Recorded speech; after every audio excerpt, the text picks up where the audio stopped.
Om Namo Bhagavate Vasudevaya.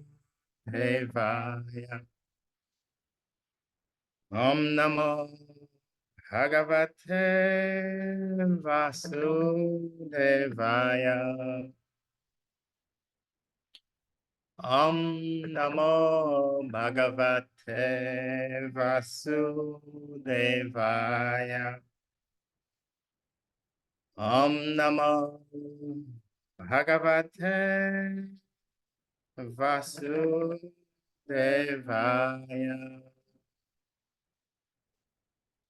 Adi Om to everyone. Happy Monday. Hope you were able to put the philosophy into practice. Yes. The last part of the Bhagavatam we heard is we know when we're getting qualified to go back to the spiritual world when we are free from envy. So who practice some non-enviousness over the weekend? Good. So it's amazing, right? Every day in life, we get these beautiful challenges. So the yogis understand, okay, I didn't do it today. The sun comes up tomorrow, another opportunity to evolve. Yes, evolve again and again. So that's where we left off the Bhagavatam, chapter 2. And we're almost finished with chapter 2, Divinity and Divine Service. So we are at mantra, we left off at mantra 29. So today, mantra 30. Mantra 30 today. Sutta Goswami continues, says, Sa vedam sarsvajagre bhagavan atmamayaya sad asat rupaya chaso guna maya guna bibu.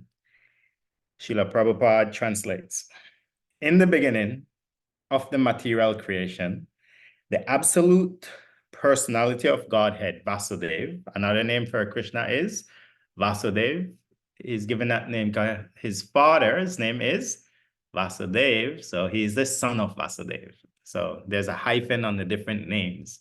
So like in the West, we say so-and-so Junior or so-and-so, right? King Charles the Fourth, King Charles the, something like that. So Vasudeva is another name given to Krishna because he's the son of Vasudeva. So it says, in the beginning of the material creation, that absolute personality of Godhead, Vasudeva, in his transcendental position, created the energies of cause and effect by his own internal energy. So this is a famous mantra from the Gita. And Mahatma Gandhi, everyone knows of Mahatma Gandhi. He's the person who made this mantra famous. Right?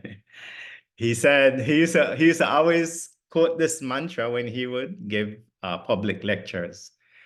And he paraphrased it. He says, ever since God created the law of karma, he could then go on vacation.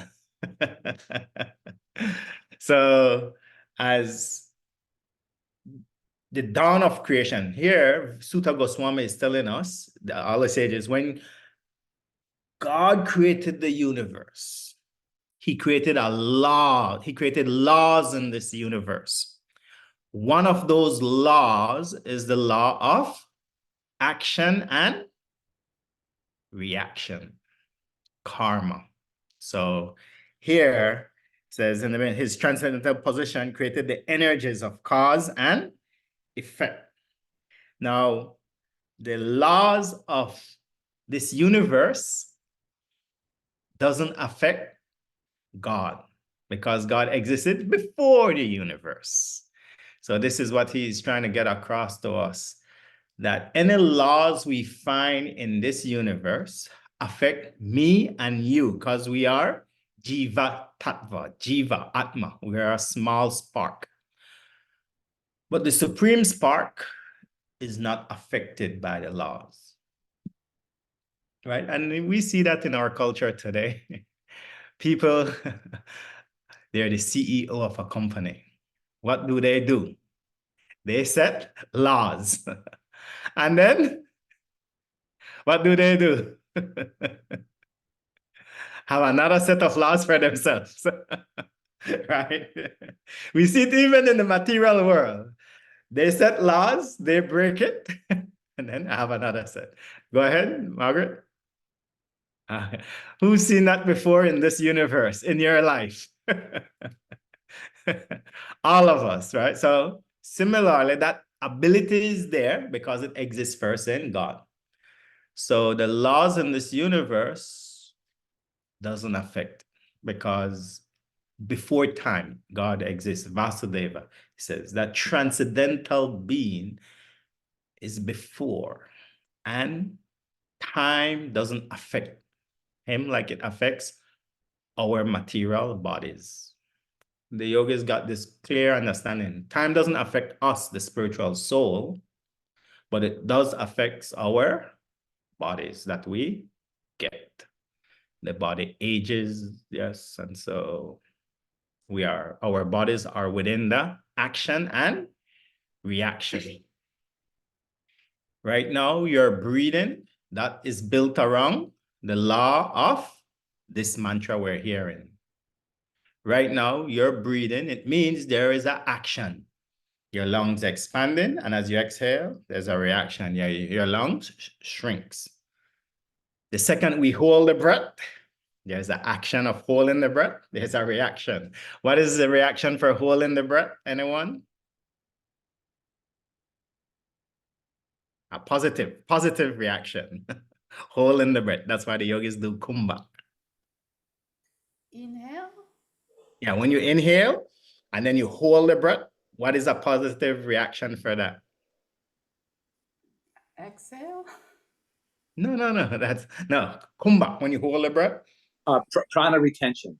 Prana retention one, yes, but I want a more positive one. We're getting there. Oh, you can focus better. I think all the focus comes. Focus better, good. You're holding the breath. We're getting there. Anyone else? Desire to breathe again. Desire to breathe again, good. So to live. To live, Would be yes. like, would be oxygenating the body? Oxygenating the body because the oxygen is staying longer in the body when Yeah. you breath. Yes, good. And what's happening in your mind? You calm the mind. Control. Yes, the mind gets calm. When you hold your breath, watch it. First 10, 15 seconds. Can mute everyone? For the first 10, 15 seconds, your mind is in the present moment. Your mind cannot think about the past or the future. The only thought that will come in there when you start to prolong it, right, is what Margaret says, oh, I need another breath. But the yogis train it, the fear goes away, then they hold longer, 1 minute, 2 minutes, 3 minutes, 4 minutes, 5, then the mind gets quieter. So there's an action of holding the breath. There's a positive reaction from holding the breath. We can make the mind peaceful because as we breathe it, the lungs, and you hold the breath with the lungs, we are breathing with the mind, and the mind gets still. Just as your lungs and body get still, right? When you do kumbha, there is 100% you can master Kayastharam, right? When we do Kayastharam for meditation or stillness of the body, we are still in the extremities, yes? The arms, the legs are still, but this is still having a gentle movement. You agree? But when you hold the breath, then your whole body can go into Kayastharam. Complete stillness. No, not even the chest moves. So this is how we master Kayastharam, by performing kumbhak. So we're breathing in, we're breathing out. There's an action and there's a reaction as you breathe in and out. Like some people gave the answer, we are exchanging the prana, exchanging the nitrogen, oxygen, and detoxifying the cells. Every exhalation comes out warmer because toxins are coming out. You inhale fresh prana, new prana from the sun comes out, warm, use prana. So the law of karma, right? Now, the person who mastered kumbhak has to be someone who is beyond the three modes of nature. So it's described as Vishnu is lying down in kumbhak, right? There's a time he paused, and his pause is long. We call that the night of Brahma. And as he inhale and exhale, he's creating the universe, withdrawing the universes in. So that's as we were studying from last week. So let's go to our next mantra. Cause and effect by his internal energy. Mantra 31. After creating the material substance, the Lord Vasudeva expands himself and enters into it. And although he is within the material modes of nature and appears to be one of the created beings, he's always fully enlightened in his transcendental position. So here, Srila Prabhupada always used the analogy of the president going to the prison. Yes, there are laws in the prison, and you see different prisoners, they're handcuffed and different things. They come out for 2-3 hours, and then they have to go back into their cell. Now, when the president takes a visit to the prison, and the president is walking around, he's not a prisoner. He's there. He is probably most likely going to give a speech. He's going to show an example of what a law-abiding citizen is. Yes? So as the prisoners, they see an example of the president, then they realize, oh, if I can be a law-abiding citizen, I can come out of this prison. So this material dimension, this mantra is saying, Vasudeva, Krishna comes in his different incarnations into this material world, and he looks and dresses and everything like a normal being, but the laws of nature doesn't affect God. So it is described then that we have to be in the mode of goodness to recognize the incarnation. And so there are different grades of prisoners, right? Papa, this analogy is so beautiful. Some prisoners are there, their first minor crime, they're there for 3 months. They get to read the newspaper, they get to see the news on TV, you know. Some prisoners are there for horrible crimes. They don't get no newspaper and no TV. They are locked up 23 hours out of the day. So different grades of prisoners. So when you're in the mode of tamas, even if God comes in front of us, we will look at God. Oh, that's an ordinary human being. Right? But if you're enlightened enough in the mode of goodness, oh wait, this person is different. This person is transcending the 3 modes of nature. So those 6, so in the Vedas, Vyasadeva writes those, and we discussed it last time, maybe a month ago, the 6 shat, we call it shat, the 6 opulences of God. Everyone remembers those 6 opulences? Someone says they're God, they should have all of these 6 opulences. As a soul, me, you as an Atma, when we get a certain body type, we get some of the opulences of God, but not all the 6. Anyone remembers those 6 opulences of God? Beauty, strength. Yes. So God is the most beautiful. He's the most strong. He's the most intelligent. That's 3. And famous. He's the most famous. And rich. Healthiest. Right? and renunciation. And he's the most renounced. Those are the 6 opulences of divinity. So as you meet a living entity, oh wow, they might be very beautiful, very handsome, but they might not be strong. Or you might meet someone who's very intelligent, but they might not be wealthy. You might meet someone who's very wealthy, but they are not renounced, right? That's a common one, right? Someone has what they're not renounced. So then I meet so many yogis, very renounced, very intelligent, but they're living that austere life, not attractive, right? You meet them emaciated, skinny, covered with ash, they're not attractive. So different people, right? So as a spirit soul, we get some of God's qualities from our karma. But when you meet a being that has all of these 6 qualities, please speed dial Yogi Charu immediately. I've met Bhagavatam. I've met Vasudev. Wow. Yeah, so this is how we know when God incarnates, the 3 modes of nature doesn't influence him because God doesn't age like us. The soul is ever youthful like God. Our Atma is described in the Vedas is ever youthful. Amazing. Just like Krishna, Vasudev, Navayovanam. So let's go to our next mantra. And also it says here in one Purana, it explains that this material world within the body, and there you find a tree with 2 birds.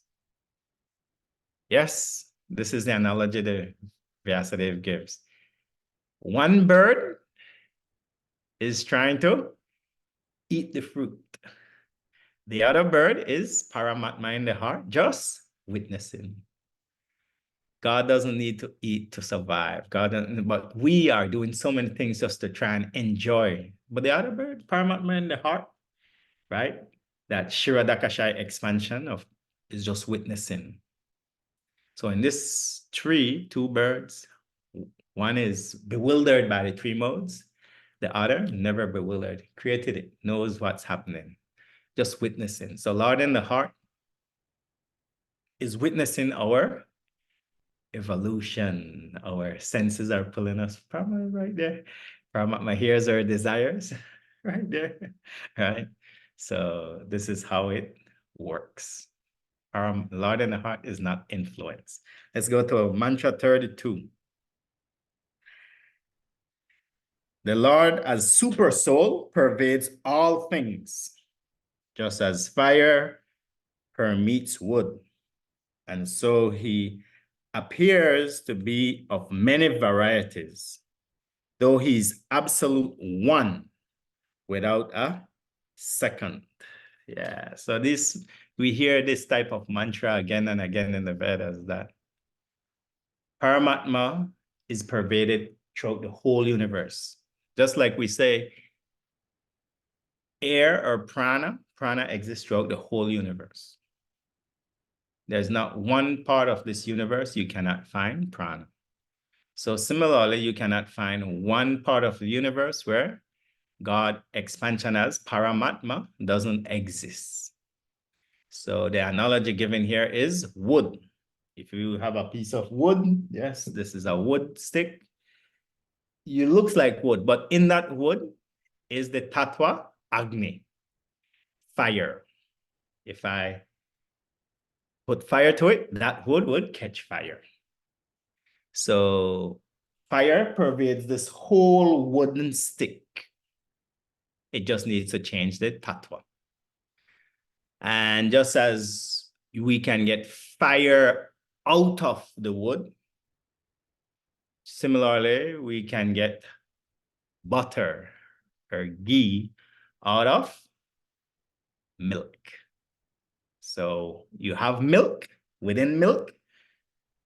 From that milk, we can say, oh, we look at someone who's a we call it an alchemist, someone who has an alchemist brain, will look at milk and see, oh, there's butter. Someone says, that's not butter, that's milk. The alchemist will see it in different steps. When the alchemist, the ordinary person, oh, this is ice.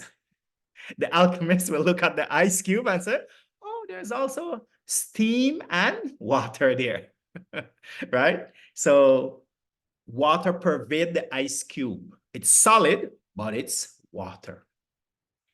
Steam pervades the ice cube. You add heat to the ice cube, long enough, it'll turn to water, then it will evaporate, right? So this is these types of analogy is my teacher used to say, the alchemist platform. How to look at something and see it as something else. So within the wood, yes, oh yeah, that's a piece of wood. The yogi, the transcendentalist sees, oh no, if earth is there, there is water in this wood, there's water in it, there's fire in it, there's air in it, there's space in it. Yes? So this is the alchemist vision, the transcendentalist vision. So when we see the universe, he's saying God expands. We look at, oh, yes, sky, rainbow, mountains, that's what we will see. But a transcendentalist will along with seeing those beautiful things, he will also see Paramatma everywhere. God's expansion in all the whole universe. So our scientists or alchemists, they're in a lab and they found we have discovered an atom, right? The first physicist. Does anyone know who is the first physicist to discover the atom? You learned this in high school. Everyone in this room learned it in high school. Which physicist discovered the atom? Okay, that's a homework for you.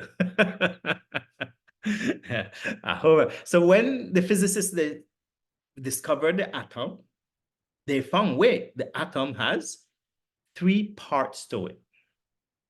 Yes, proton, electron, and a neutron. So the atom, and remember they're using a material gadget. They cannot pick up this spiritual essence. They cannot pick up Paramatma, right? Because God is that spiritual force. Krishna says in the Gita we studied, right? This whole universe is like a beautiful pearl necklace. Everyone will see the beautiful pearl. No one will see the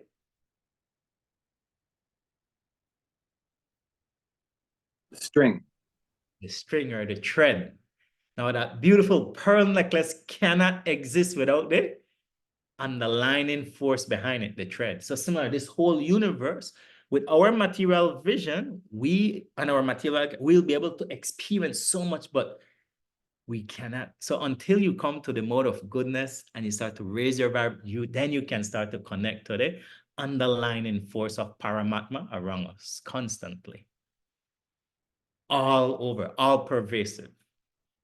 So this is the rishis are asking us, come to the mode of goodness, get this vision.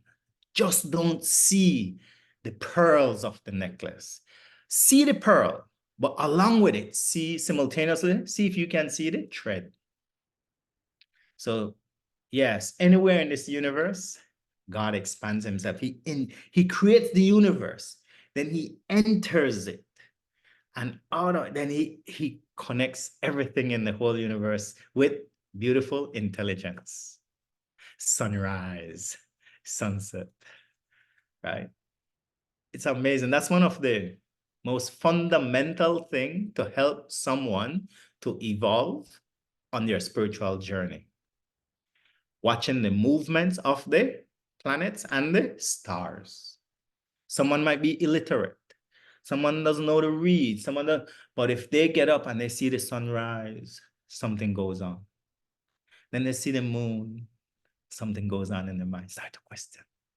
And then they start to see, oh, wait, the sun rise this way, this way, this way, this way, this way for 6 months. And then what happens? Next 6 months, it goes back. So you start to get that intelligence of the universe, right? My Hawaiian friends are so in tune with it because they are in tune with sunrise and sunset easier than if you're living in a big city. It's just natural. So there's intelligence in this universe. You can connect to it. But when we don't see sunrise, when we don't see sunset, I met so many humans. When I teach them sun salutation the first time, they're like, well, I should spend more time to go look for a sunset or a sunrise, Yogi Charu. As a kid, I used to see them. Now I'm just in my office. It's so, who has heard that or know that from their students, right? When they were kids, they were more in tune, right? And then as we grew into adults, we kind of lost it. But that intelligence is there. And that's the fundamentals. All the prana, all the energy we have in our cells come from the sun. It doesn't come from Dunkin' Donuts. It doesn't come from, it's amazing. Costco, right? But no. All the energy we have comes from the sun. But our culture blinds us so much with so many, we don't go to the source. All our water, the water on this planet is controlled, governed by the moon. The mental energy we have, governed by the moon, the source, yes? So getting back, yoga is this philosophy is so beautiful because it is so down to earth. You don't have to be a PhD to figure out the wisdom that these yogis teach. To the basics of life. So this mantra is saying, yes, throughout the whole universe, he's telling all the rishis in the forest, he's telling them, Paramatma, after God created this vast universe, he enters it like the thread. And he pervades the whole universe as Paramatma. And as Paramatma, he is within our heart as well. And he is our constant friend. Our constant friend. But this is a friend who doesn't judge us. Who has a friend who doesn't judge you? Yes. So if you find a friend who corrects you, yes, that's a friend.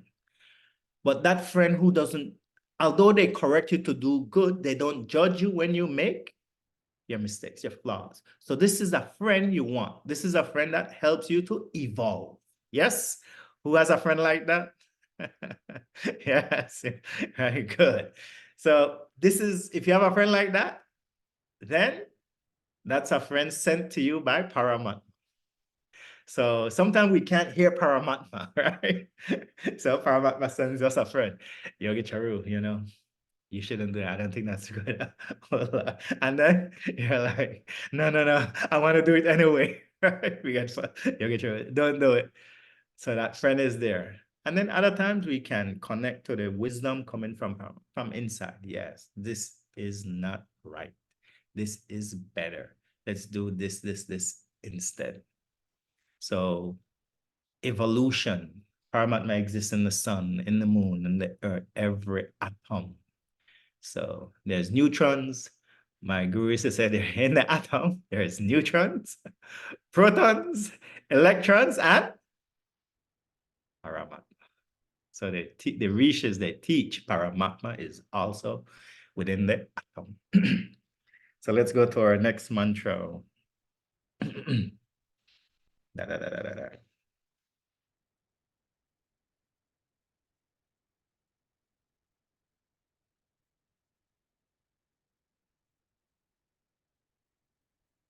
So yeah, so da, da, da, da. And then why, so this is another, before we continue, why can't we realize it? Paramatma everywhere, God everywhere. Because we're in tamas. So there's a saying, the fire is in the stick, yes? But if I can rekindle the fire in there if I bring it close to a fire. If I want to learn how to run a marathon, what do I need? I need to get association of someone who has run marathons, right, Margaret? Margaret can guide me. True, if you want to run a marathon, this is what you need to do. Da da da da da. If I want to learn technology, what do I need to do? Kai, I need to associate with someone like Kai. Hey, Charu, Kai can guide me. So by coming contact with that vibration, we can rekindle something in us.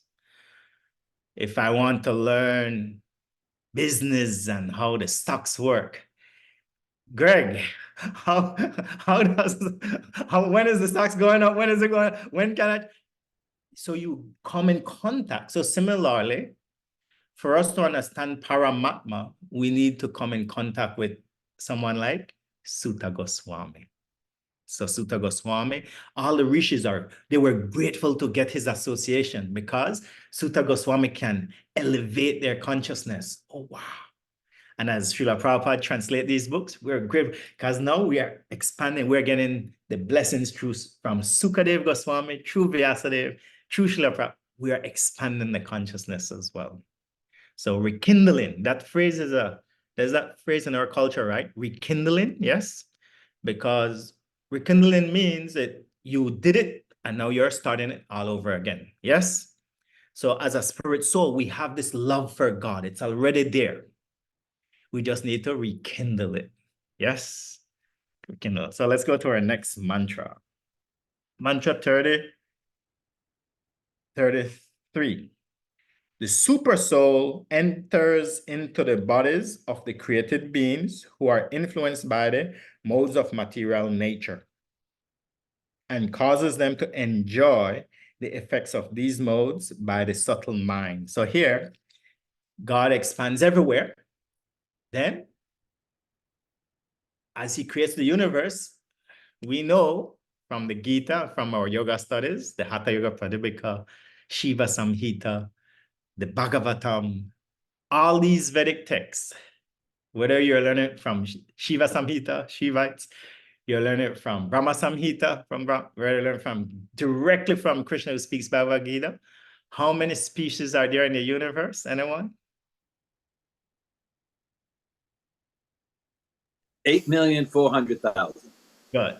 Now, how many human species are there? Anyone remembers? 400,000. 400,000 different species of human, right? Now, today I was speaking with Yvonne, and Yvonne said, true, I can get God make butterflies and bumblebees, but I don't know why he made mosquitoes. That's a species. That's one of the 8 million. And then I explained, yeah, mosquitoes has their service they're doing as well. What's the service mosquitoes do for us? Anyone?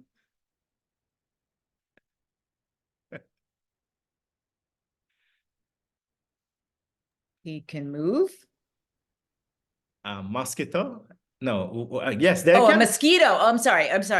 Oh, What's the service mosquitoes do? What do they do for God? God created them. So what's the service they do? They're a food source.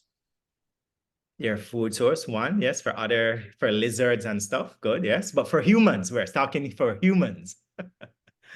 Keep us out of going hiking in the woods. That's good. You're getting close. That's a good answer. Anyone else want to try? What's the service mosquitoes do for God? For humans. Keep us humble. Such a small thing can cause such distress. Amazing. Yeah. So keeps us humble, can cause distress. So then for the yogis or the devotees, the bhaktas, the mosquito is a beautiful example why God created them to remind us that this material world is not our home. Right? You go to a nice camping site. Wow, this is beautiful. Oh Lord, the mosquitoes make it horrible experience. Right?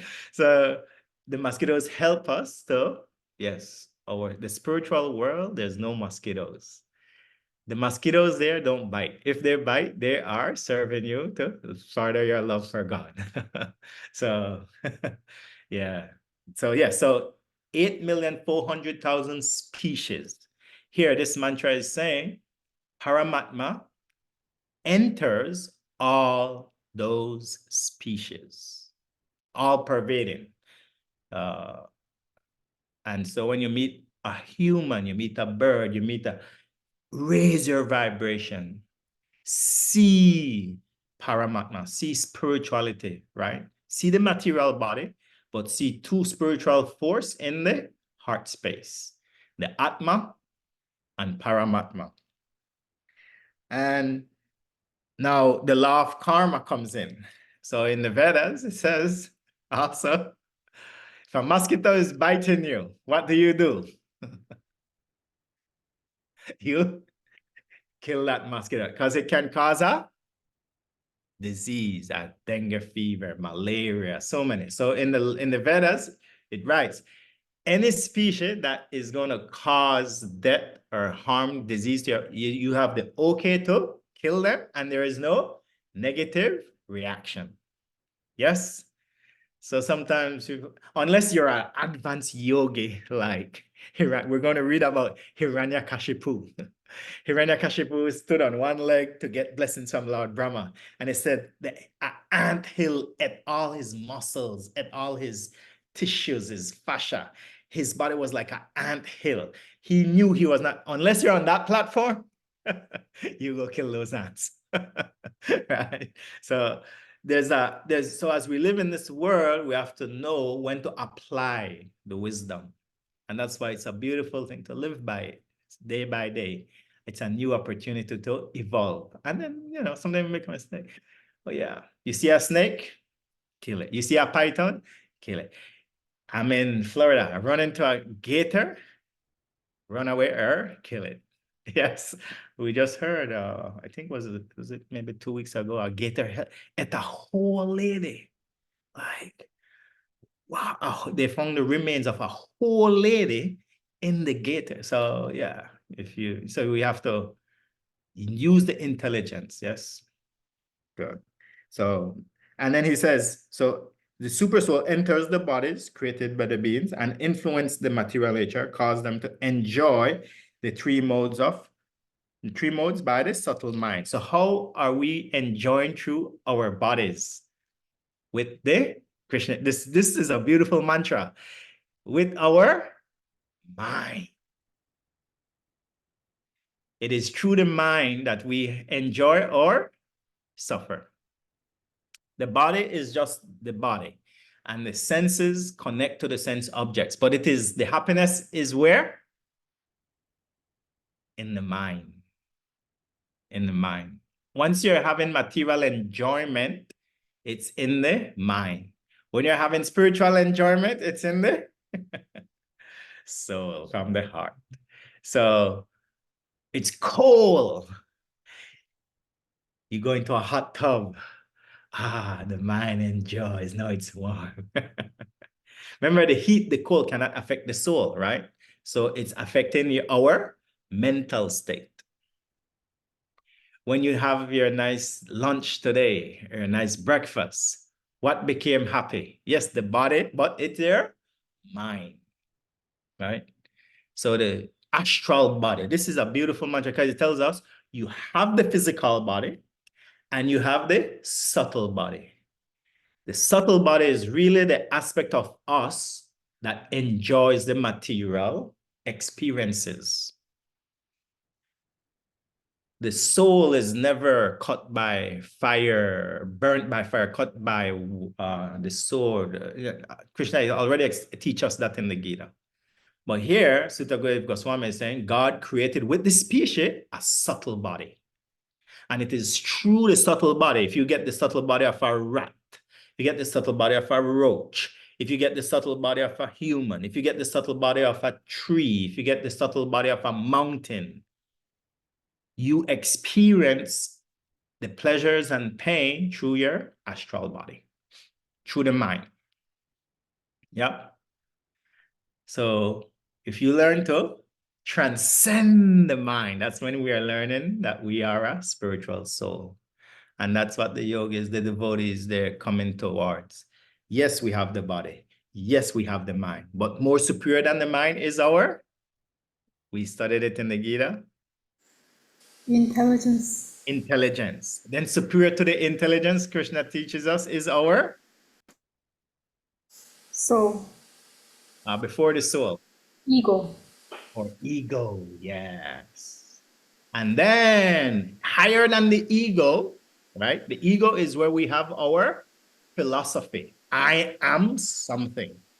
I am this. So even higher than that, when you purify that ego, you come to the soul. As the false ego is there, I am a yogi. That's false ego, yogi. Let's purify it. I am a spiritual Atma with the gift of a yogi in mind and body. I am a spiritual Atma with the gift of a scholar, a professor, right? I am a spiritual Atma with the gift of a banker, right? So this is when we start to resonate to the higher self more and more. So until we get there, remember that as we start to rekindle that, we will experience through the subtle body first, through the mind, the intellect, and the ego. So when Srila Prabhupada translates it as the subtle mind, he's including the mind, the intellect, and the ego, the ahankar. Those are the three things that make up the subtle body. Then the physical body we know are made up of the 5 tattvas, yes? Earth, water, fire, air, ether. So the physical body, then the subtle body, then the Atma. And let's go to the last mantra of our chapter 2, Divinity and Divine. He says, thus, the Lord of the universe maintains all planets inhabited by demigods, men, lower animals, assuming the roles of incarnations. He performs pastimes to reclaim those in the mode of pure goodness. So here, the Sutta is telling these rishis, we live on the earth planet, but we know with our 2 physical eyes, we can see other planetary systems. But beyond us, there are some planetary systems we can't see. Those are the planets of the demigods and the hellish planets. So he is going to explain all of this in the 5th canto.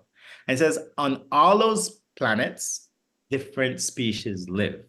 And as those different species live, God incarnates in different species as well. So this is so beautiful. So a lot of time, right? And I brought up as a Christian, so God, and we're taught, man was made in the image of God, yes?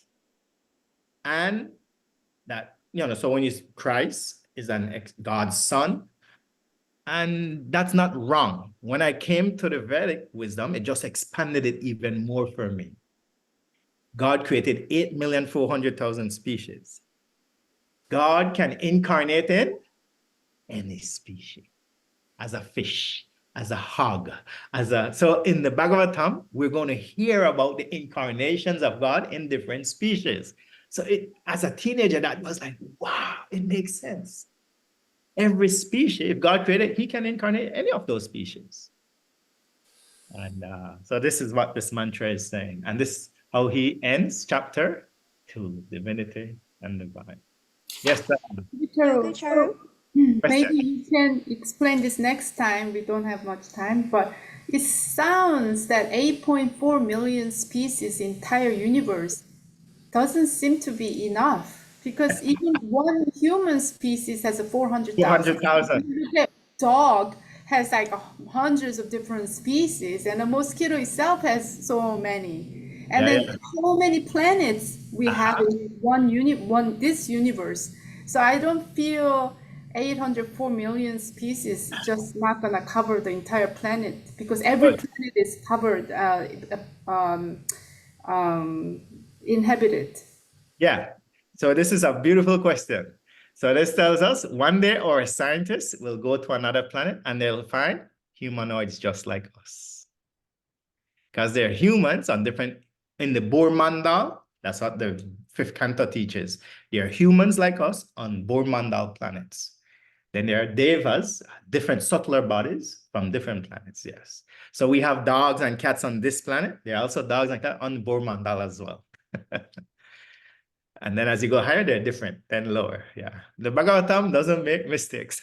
But that's a good question. Thank you. Let's do a little quick meditation on these mantras. Bring the palms on the knees, touch the tip of the thumbs, tip of the index fingers. Close the eyes softly. Bring the whole body into stillness.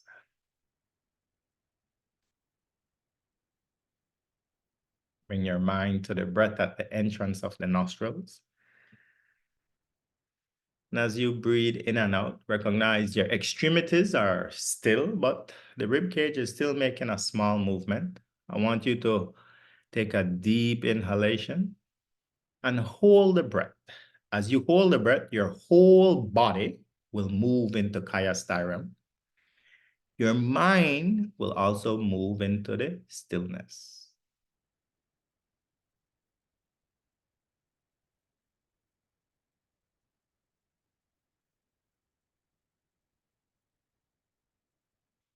Exhale slowly. Bring the breath back to normal breathing. And just see, there's a law in the universe called action and reaction. Every action we do, there's a reaction for it. So one of the positive reaction of holding the breath is the mind gets quiet. Once again, take a deep inhalation. Hold the breath. Put the whole body into full Kaya Sthiram and gaze at the center of your eyebrows.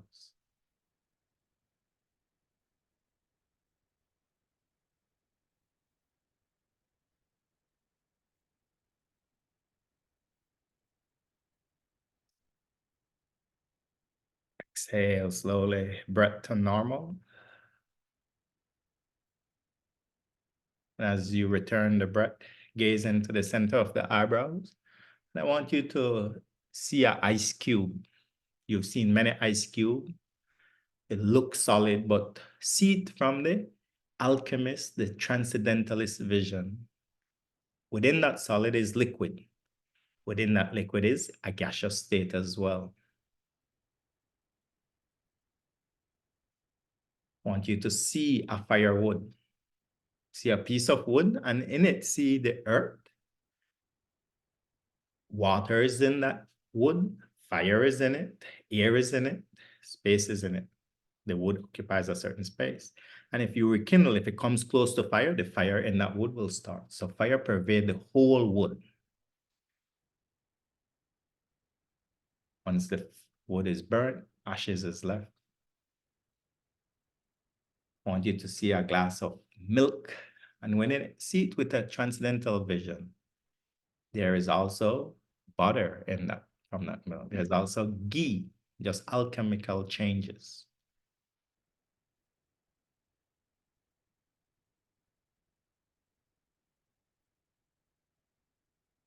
So everything around you, your home has solid, liquids, gases, and every atom has a proton, electron, neutron.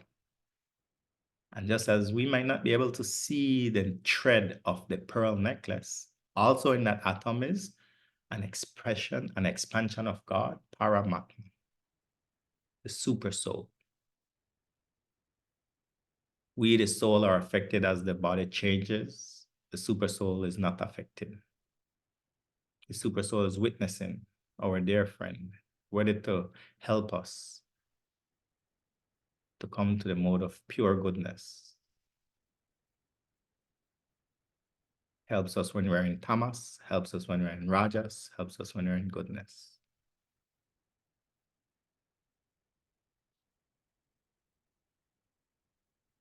Laws of nature doesn't affect super soul. It affects us.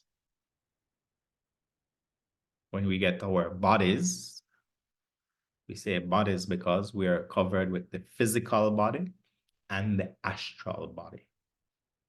And we enjoy through the mind, the intellect, and the ego. We suffer through the mind, intellect, and ego. The elements are just tattvas of physical body. And more we raise our vibration, we'll know, oh yes, I enjoy with my mind, my intellect, my ego. Wait, I am superior to the ego. I am a divine spiritual being. And I enjoy with the mind and body. According to the body I get. If I'm a rat, I love eating cheese, peanut butter. If I'm a horse, my mind gets happy from eating grass. If I'm a human, fresh food in the mode of goodness that raise the prana, gives me prana.